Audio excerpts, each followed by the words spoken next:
Radio M, l'entretien.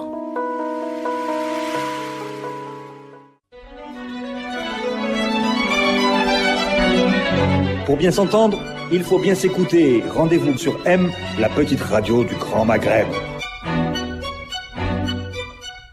Mes auditeurs, bonjour. L'entretien se retrouve aujourd'hui avec Monsieur Djelloul Djoudi, président du groupe parlementaire du Parti des Travailleurs et membre de la commission du budget à l'Assemblée nationale. Monsieur Djoudi, bonjour. Bonjour. Merci d'être avec nous sur Radio M aujourd'hui. Bonjour. C'est la première fois que nous recevons quelqu'un du Parti des Travailleurs. Eh ben, je vous remercie pour cette invitation. Alors, le Parti des Travailleurs s'est distingué à la fin de l'année 2016 en votant contre la loi de finances pour 2017. Vous allez essayer de nous expliquer pourquoi le Parti des Travailleurs a voté contre cette loi de finances. Oui, c'est très simple. Quand on voit et on écoute les déclarations de nos responsables au sein du gouvernement qui disent qu'il n'y a pas d'austérité, on va prouver que cette loi de finances, c'est l'austérité elle-même. Quand on voit, je prends trois aspects. Le premier aspect concerne le budget de fonctionnement. Le budget de fonctionnement qui s'est réduit de 200 milliards de dinars. Le fonctionnement, c'est beaucoup plus, c'est les postes d'emploi. Et on trouve que 200 milliards de dinars de réduction, ça veut dire que le gouvernement, il n'y a pas de vision, il n'y a pas de disposition pour la création de postes d'emploi. Et si je parle sur le deuxième aspect, c'est le budget de fonctionnement. L'équipement, il y a la réduction de plus de 1000 milliards de dinars. Ça veut dire que, premièrement, il y a déjà les 5000 projets ils ont été gelés, mais aussi, ça veut dire que le budget de fonctionnement est surtout dans l'aspect les crédits de paiement. Ça veut dire qu'il y a des projets qui sont déjà lancés. Donc, il y a la réduction de 1000 milliards, ça veut dire qu'il n'y a pas de projet. Et s'il n'y a pas de projet, il n'y a pas de poste d'emploi, ça veut dire que c'est la récession. Et on rentre dans un système si on peut dire, de la récession économique. Donc, Monsieur Djoudi, les économistes que nous recevons souvent ici à Radio M, quand ils abordent le problème des déficits budgétaires depuis 3 ans, on va en parler encore, ils disent, en général, ils sont d'accord là-dessus, oui. Il est plus dangereux de réduire beaucoup le budget d'équipement que de réduire le budget de fonctionnement. Parce que dans le budget de fonctionnement, il y a beaucoup de gaspillage, alors que dans le budget d'équipement, il y a de la croissance. Et là, vous avez cité d'abord le budget de fonctionnement. Est-ce que, si vous devez faire un arbitrage, vous, au Parti des Travailleurs, qu'est-ce qu'il faut limiter en premier? Non, il faut pas y aller.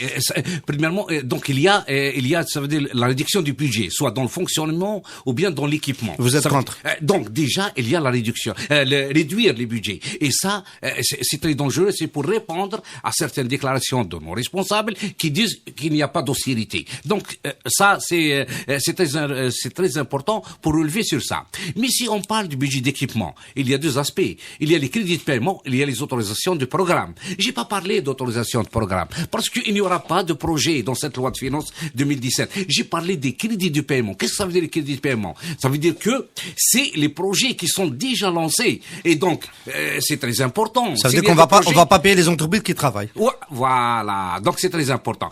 Mais pour moi, si on me donne la possibilité de voir, soit je réduis sur le fonctionnement ou bien sur l'équipement, moi je ne réduis pas parce que il y a les moyens financiers pour qu'on puisse déjà répondre à certains besoins sur le plan de l'emploi et répondre aussi pour continuer les projets. Attendez, monsieur Djoudi, vous me dites qu'il y a les moyens pour répondre à ces besoins. Les moyens, c'est les recettes fiscales.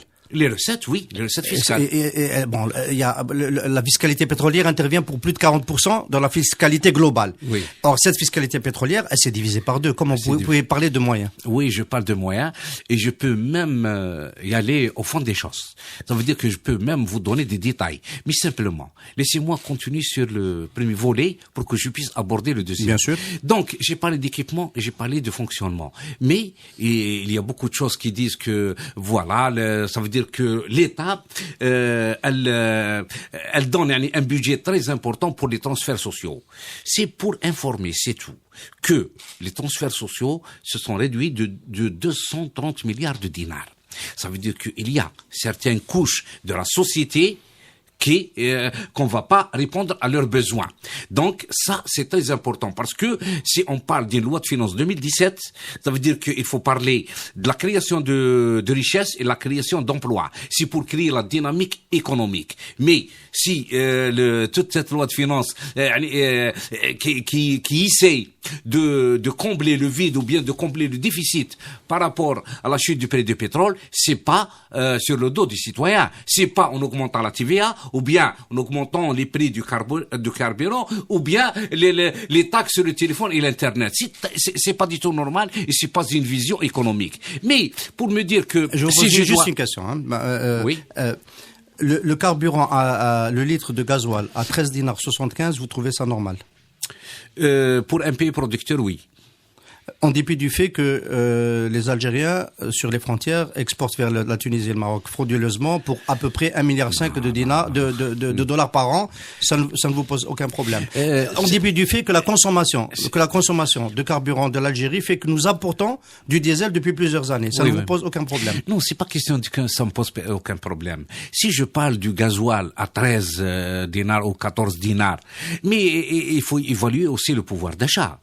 Le SNMG en Algérie, c'est 18 000 dinars. C'est pas les 900 ou 1000 euros en France.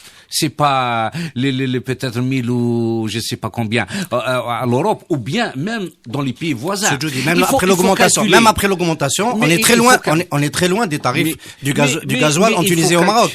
On va même pas aller en Europe. Mais il faut calculer les prix. C'est par rapport au pouvoir d'achat, par rapport au niveau de vie des Algériens. C'est pas par rapport au prix. Monsieur Dede, qu'est-ce que vous répondez aux responsables qui disent ce que nous gaspillons en gaz pour générer de l'électricité, trop bon marché, et ce que nous gaspillons en carburant, nous allons l'économiser pour l'exporter, avoir des revenus et avoir une fiscalité pétrolière plus élevée parce qu'on aura exporté plus de volume, et créer à ce moment-là, créer des biens sociaux, faire des transferts sociaux, etc. Est-ce que c'est pas mieux de faire comme ça? Non, mais voilà, c'est une discussion globale. Ça veut dire que il faut voir tous les aspects. Ça veut dire les aspects, par exemple, du coût. Vous me parlez du gasoil. Oui, le gasoil, on importe des quantités considérables. Mais en même temps, il faut voir pourquoi il n'y a pas eu d'investissement pour des raffineries ici en Algérie. On a parlé d'une raffinerie à Tiaret, je crois, mais elle n'a pas vu le jour jusqu'à présent. Donc on a Erzou, on a aussi Skikda. Donc ça veut dire le taux de capacité ou bien la capacité de raffinerie ne peuvent pas répondre aux besoins nationaux. On est obligé d'importer. Mais je suis en train de parler sur la loi de finances. Et la loi de finances, c'est un tout. Ce n'est pas le carburant, ce n'est pas. Mais j'ai parlé des taxes. Au lieu de chercher les moyens, et je vais revenir sur les moyens. Mais il faut chercher les moyens pour répondre à cette situation. Parce que la chute du prix du pétrole, c'est une opération mondiale, vous le savez très bien. Monsieur les pays Djudi, impérialistes. Les moyens, on est très curieux. À Radio on est très curieux. Les moyens, vous les cherchez où dans la poche de qui? Dans la poche du monsieur Haddad? Dans la poche des autocrates? Parce que vous avez beaucoup parlé des oligarques, pardon. Oui, les oligarques. Vous allez chercher cet argent où? Non, on veut savoir. On essaie de discuter ensemble. Oui, on essaie de trouver des solutions. Oui. Monsieur Qadri, il y a 11 400 milliards de dinars d'impôts non payés. Sachant que le budget de l'État, ça fait depuis 97 que je suis à l'Assemblée nationale et je suis le budget de l'État chaque année. Le budget de l'État, c'est 6 500 milliards de dinars chaque an. Ça veut dire que budget d'équipement et fonctionnement. Il y a 11 400 milliards de dinars, c'est des impôts non recouvrés. Je parle pas de la fraude fiscale, je parle des impôts non recouvrés. Donc si un pays qui a 11 400 milliards de dinars d'impôts non recouvrés, et si là, ça veut dire qu'il y a une décision et la volonté politique pour y aller chercher ces 11 400 milliards, c'est intéressant. C'est le budget de 2 ans pour un État comme l'Algérie. Monsieur Djudi, on peut vous accorder que c'est intéressant. On peut vous poser une question quand même. Oui. il est où cet argent? Il est chez des TPE, des petites entreprises, il est chez des PME, il est chez des chefs d'entreprise puissants qui peuvent ne pas payer. Chez qui il est? Une chose est sûre, il n'est pas chez le travailleur qui paye l'IRG directement à la source. Il est chez si je me permets de dire, soi-disant, c'est les grands investisseurs qui ne payent pas leurs impôts. Ça veut dire que il faut y aller parce que si je parle de 11 394 précisément, ça veut dire que 394 milliards de dinars, c'est l'impôt non recouvré. Si je parle de 394, ça veut dire que c'est au centime près. Donc, les gens, ils sont connus. Premièrement, il y a 5200 milliards de dinars. Est-ce que vous accordez le fait que peut-être qu'il y a aussi des gens qui sont de bonne foi mais qui peuvent pas payer parce que l'activité, la croissance, leur business ne leur permet pas de payer? Non. Et je vais ça pas existe, ici, ça existe. Je vais pas essayer de trouver des justifications pour pour un travailleur qui paye directement l'IRG retenu à la source et quelqu'un qui doit payer au trésor public ses impôts parce que c'est l'impôt, ça veut dire on calcule l'impôt, c'est par rapport à toute, je sais pas, c'est le chiffre d'affaires, si je dois calculer l'IBS, c'est l'impôt, c'est le bénéfice des sociétés, etc. Ça d'un côté. Vous m'avez posé la question, comment répondre à cette situation? Il y a l'impôt non recouvré qui peut couvrir 2 ans de budget de l'État sans y aller ni au fonds de régulation des recettes, ni aux réserves d'échange, ni la fiscalité ordinaire. C'est pour 2 ans. D'accord. Si je parle d'autre chose, il y a 1000 milliards de dinars de droits de douane qui n'ont pas été payés. Et c'est le directeur général des douanes qui l'a prononcer ce chiffre à la Commission des finances. Pardon, je dois revenir sur les 11 393 milliards de dinars impôts recouvrés. C'est la Cour des comptes. C'est pas le Parti des travailleurs. Ce n'est pas un chiffre farfelu. Donc c'est un chiffre bien. Donc pour les 1000 milliards de dinars, et je suis responsable de tout ce que je dis devant vous et devant nos auditrices et auditeurs. Donc qui dit qu'il y a 1000 milliards de dinars de droits de douane non recouvrés. Est-ce que avec 1000 milliards, est-ce que on peut pas répondre aux besoins, à certains besoins, même sur le plan du fonctionnement? C'est normal qu'on peut répondre, sachant que la TVA, l'augmentation de la TVA de 2 points, elle nous a ramené 110 milliards. L'augmentation du carburant, il nous a ramené 34 milliards de dinars. L'augmentation de la taxe sur la téléphonie et l'internet nous a ramené 20 milliards. Tout ça, c'est 164 milliards. C'est très faible par rapport qu'est-ce que ça représente, 164 milliards par rapport à 12 000 milliards? Monsieur Djoudi, j'ai pas envie de vous gêner dans votre élan, votre élan de raisonnement, mais si je vous disais le ratio des taxes douanières non recouvertes et le ratio des impôts non recouverts en Algérie, il est semblable à celui des autres pays de la même taille que l'Algérie. C'est-à-dire des pays qui ont une administration comme la nôtre, un peu, qui n'a pas beaucoup de moyens, etc. Les pays pré-émergents. Oui. Si je vous disais que c'est à peu près la même chose au Maroc, en Tunisie, dans des pays un peu comme ça, ça veut dire qu'il y a toujours une partie de ce que l'État doit à l'activité économique qui n'arrive pas à couvrir. Finalement, on peut tirer là-dessus, mais c'est pas une solution. C'est pas la solution définitive. On peut améliorer ce taux, mais on peut jamais espérer récupérer les 100%. Mais on peut l'améliorer. Il faut avoir premièrement la volonté politique pour recouvrir ça. Oui. Parce que si je parle de volonté politique, l'année 2013, on n'a pas pu recouvrir 500 milliards de dinars. L'année 2014, qui venait après, on n'a pas pu recouvrir 1240 milliards de dinars. C'est des chiffres de la Cour des comptes. Ça veut dire que où est-ce qu'elle est la volonté politique? Si, par exemple, si je prends en considération que cette année, je n'ai pas recouvert 500 milliards, je dois faire l'effort pour que je puisse réduire ce chiffre. Vous êtes membre de la Commission, vous connaissez très bien ces sujets-là. Et si je vous disais que la pression fiscale, peut-être que si on a autant de problèmes, peut-être, il faut écouter tout le monde, hein. Oui. Peut-être que la pression fiscale sur les entreprises n'est pas la bonne. Peut-être que si on avait un système fiscal un peu plus souple, un peu moins fortement qui prélève autant, peut-être qu'on arriverait à mieux recouvrir. Je ne sais pas. Parce que voilà, il y a aussi je suis pas vraiment fort en économie, mais il y a certaines choses que je comprends. C'est élémentaire. Il y a un investisseur qu'on lui donne le terrain, on lui donne les facilitations, on lui donne des avantages, et en même temps on ne paye pas ses impôts, moi je comprends pas ça. Et il faut ça mettre dans la tête. Et pour vous donner un autre chiffre, si vous permettez, j'espère que je vais pas vous déranger beaucoup avec mes chiffres, mais si je peux dire la somme plutôt, ou la somme des exonérations, par exemple l'IBS, de la TVA, de la TAP, elle s'élève à l'année 2014, 105 milliards de dinars. Est-ce que on a fait un bilan de toute cette politique? Est-ce que on a dit cette année on doit voir qu'est-ce que nous a ramené ces on a bien compris, on a très bien compris. Vous considérez qu'il y a une partie de la solution pour financer le déficit. Oui. Elle est disponible, elle est là. C'est déjà là. Très il faut aller chercher l'argent que l'État, que l'activité doit à l'État, qu'elle doit payer. Mais il y a une autre démarche que le gouvernement a entamée, que le Parlement. Un mot, c'est tout. Parce que non, ça me touche beaucoup. Ça veut dire que au lieu d'ajouter les pressions sur le citoyen algérien et le pouvoir d'achat qui est tombé presque de 40%. Donc on l'ajoute la TVA, les augmentations sur le carburant qui vont toucher tous les produits, je dis bien tous les produits, parce que c'est pas que l'Algérien ne mange pas que le pain et le bois du lait, mais l'Algérien il a besoin de légumes, il a besoin de fruits, il a besoin de beaucoup de choses. Donc, au lieu de faire toute cette pression, au lieu de faire toute cette pression sur le citoyen, il faut qu'on a le courage politique d'aller chercher l'argent. C'est les gens qui sont très bien connus. Chez les riches. On va le dire comme ça. Voilà. Vous êtes sur Radio 1, vous n'êtes pas à la chaîne 3, vous pouvez le dire comme ça.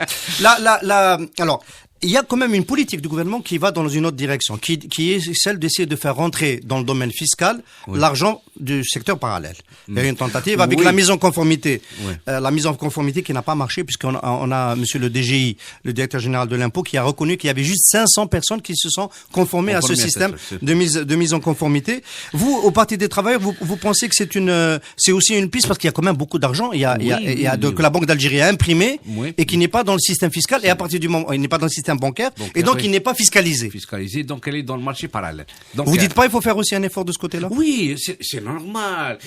Je peux vous donner un petit chiffre si vous voulez. Un petit chiffre, c'est tout, c'est le marché parallèle. Quand on a débattu la loi sur la retraite, on a trouvé qu'il y a 5 millions d'Algériens qui ne sont pas déclarés à la sécurité sociale. Où est-ce qu'ils sont? Ils sont dans le marché parallèle ou informel. Ça veut dire que là aussi, il y a la responsabilité de l'État et le contrôle. Ça veut dire s'il y a 5 millions de travailleurs non déclarés à la sécurité sociale. Ça veut dire que il faut voir aussi quel est l'argent qui est mis dans le marché parallèle ou bien dans le marché informel. Alors vous avez l'habitude de faire des propositions radicales au Parti des travailleurs. Pour une fois, je crois que c'est le MDS qui vous a précédé. Le MDS, dans une intervention du secrétaire général sur l'Ouatan cette semaine, monsieur Yassine Teguia, propose de changer de monnaie pour imposer l'apparition de ce marché, puisque les opérations de mise en conformité ont échoué.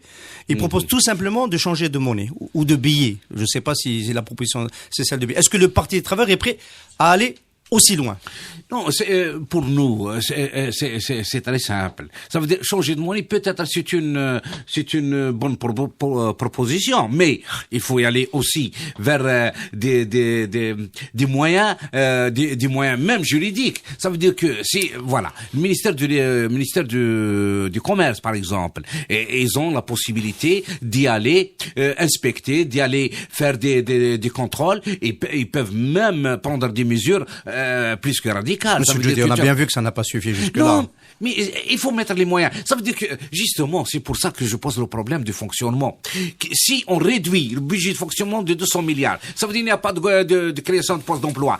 Donc, on n'a pas la volonté politique pour créer des brigades de contrôle au ministère du Commerce pour qu'elles puissent y aller sur le terrain et puissent prendre des mesures pour ce marché parallèle. Et en même temps, ça veut dire, il y a un problème dans le système économique algérien. Ça veut dire qu'on a fait, il y a de l'argent, ça veut dire que l'embellie financière nous a permis d'avoir un peu d'argent, et donc on a permis à tout le monde d'importer ce qu'ils veulent. Ça, d'un côté, il touche la production nationale, mais en même temps, c'est le marché parallèle que nous sommes en train d'encourager, ce marché parallèle. Alors, vous m'offrez une transition quand vous parlez du marché parallèle. Est-ce que vous considérez que c'est le marché parallèle qui est derrière les émeutes de Bdjaïa? Vous avez voté contre la loi de finances. Il y a eu une banderole de jeunes émeutiers qui disaient non à la loi de finances de 2017. Oui. Vous dites quoi de ces événements? Vous dites que c'était le type de réaction populaire que vous avez annoncé si la loi allait être votée. Non, pour nous, vous savez que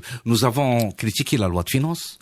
Nous avons fait 30 amendements dans la loi de finances. Nous avons donné des propositions au gouvernement pour que il faut pas créer cette tension au sein de la population. C'est très important parce que les citoyens déjà le pouvoir d'achat il a baissé de 40%. Ça veut dire et on ajoute d'autres taxes pour qu'on puisse donc pour nous on a alerté et on a pris nos responsabilités devant tout le monde, devant le peuple algérien et devant le gouvernement.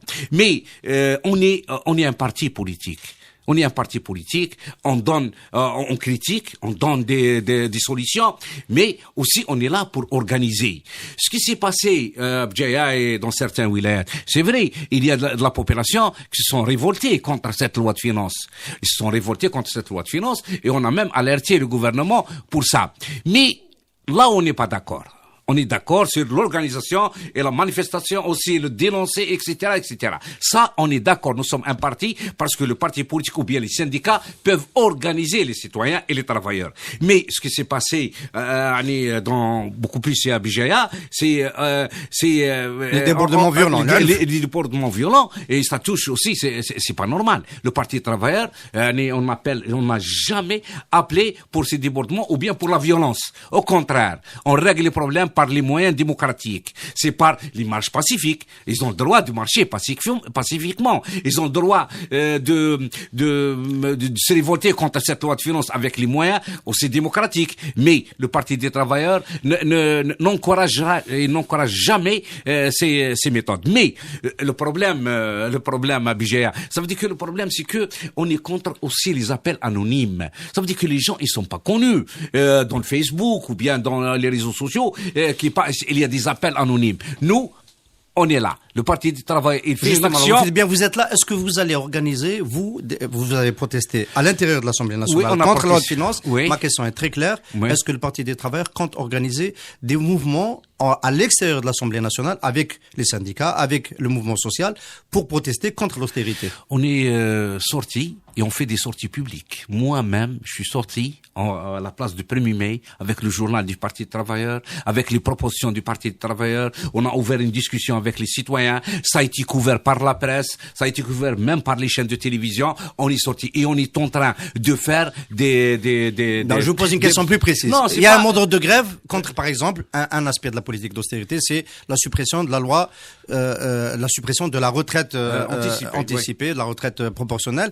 Il y a eu la coordination des syndicats indépendants qui a déjà fait un premier mouvement à la fin de l'année dernière, qui promet de revenir au début de cette année. Est-ce que vous soutenez ce mouvement? On a soutenu déjà la première protestation avant le vote et on est sorti, les députés du Parti des Travailleurs, on est sorti à la Grande Poste avec eux. On a même aidé les syndicats qui ont été pris par les services de sécurité. Donc, on était là-bas avec eux et toute la presse a été, elle était là-bas, elle était témoin de ce qu'on a fait. Mais pour la grève aussi, ils sont souverains. C'est l'intersyndical ou bien c'est l'intersyndical qui ont appelé pour la grève. Je dis ça, ce n'est pas par hasard. Hein. Je dis ça parce que c'est pas encore une fois pour vous gêner, Monsieur Djoudi, mais vous avez quand même été pendant les dernières années beaucoup plus proche de l'UGTA que des syndicats indépendants. Non, on était proche de tout. Des syndicats indépendants et de l'UGTA. Le Parti travailleur, sa place et son coin, c'est à côté des travailleurs, à côté du peuple, à côté de la majorité du peuple algérien. Ça veut dire que c'est notre place traditionnelle.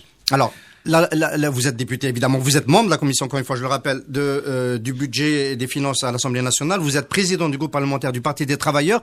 Cette année, vous avez voté quelque chose de particulier. Vous avez voté une trajectoire budgétaire. Enfin, c'était dans le document qui essaye de faire redescendre le déficit budgétaire à 3,2%. Il était de 12% en 2016, de 18% en 2015 et de 17% en 2014. C'est une trajectoire très dangereuse parce que si on reste sur des déficits comme ça, tout le monde sait où est-ce que ça va se terminer.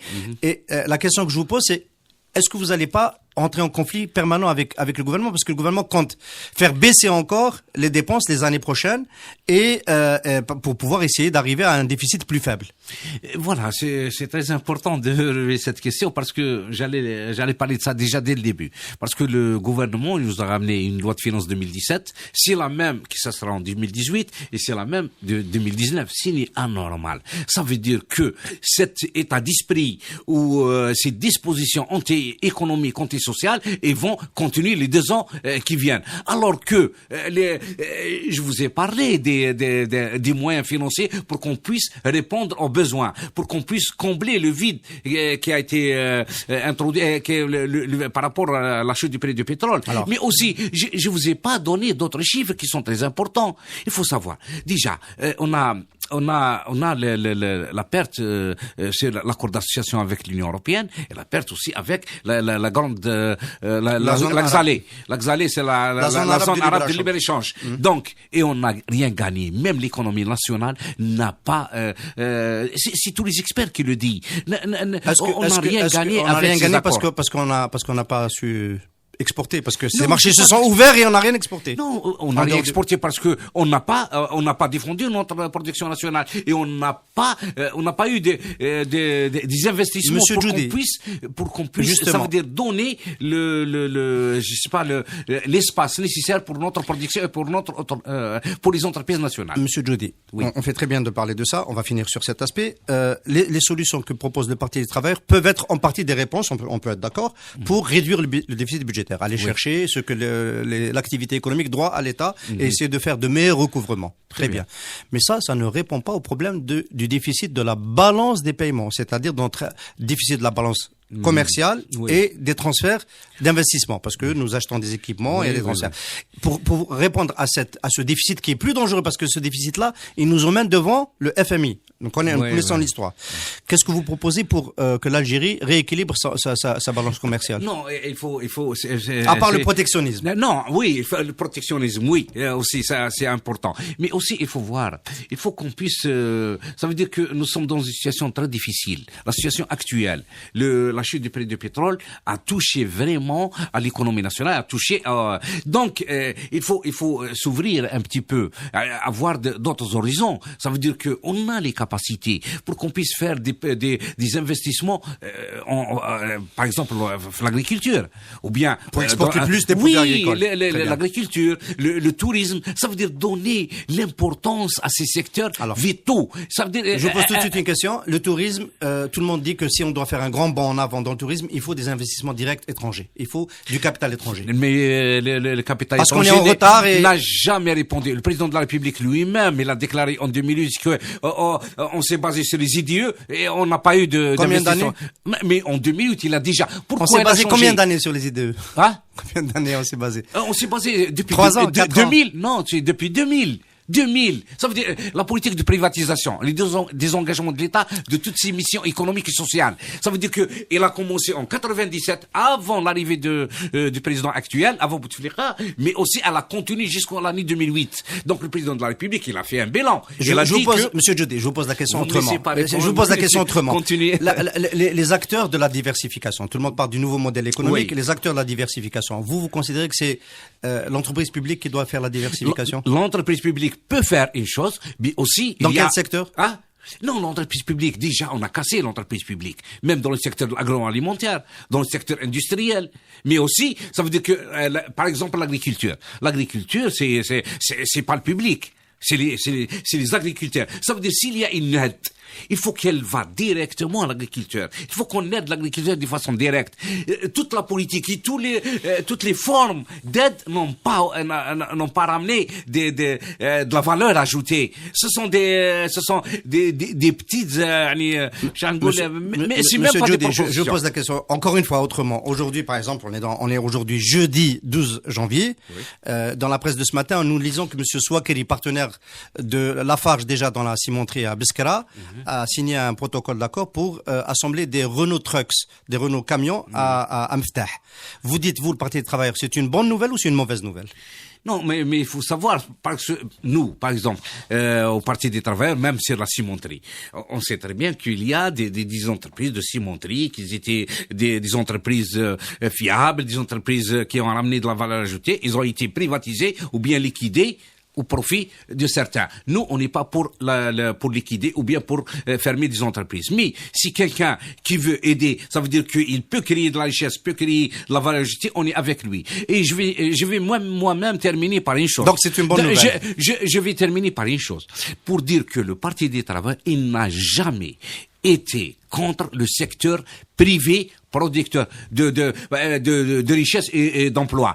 Donc, on est contre les oligarques, on est contre ceux qui siphonnent les fonds publics pour leurs intérêts personnels. Donc, il faut qu'on soit clair. On est pour la relance économique. C'est vrai, on est pour l'investissement public, on est pour les entreprises publiques. Mais s'il y a un privé qui peut produire, qui peut créer de la richesse, on est avec lui. Et s'il le fait avec un partenaire étranger, comme dans ce cas avec Trucks, Renault Trucks, ça vous pose pas de problème? Si quelqu'un ramène son argent, oui. D'accord, il ramène son savoir, sa technologie, pourquoi on est contre? On n'est pas contre. Mais sur le terrain, il faut que ça soit clair, net et précis. Monsieur Djoudi, merci beaucoup d'avoir été l'invité de l'entretien.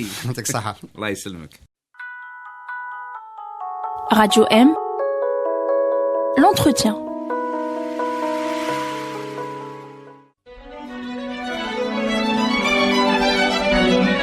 Pour bien s'entendre, il faut bien s'écouter. Rendez-vous sur M, la petite radio du Grand Maghreb.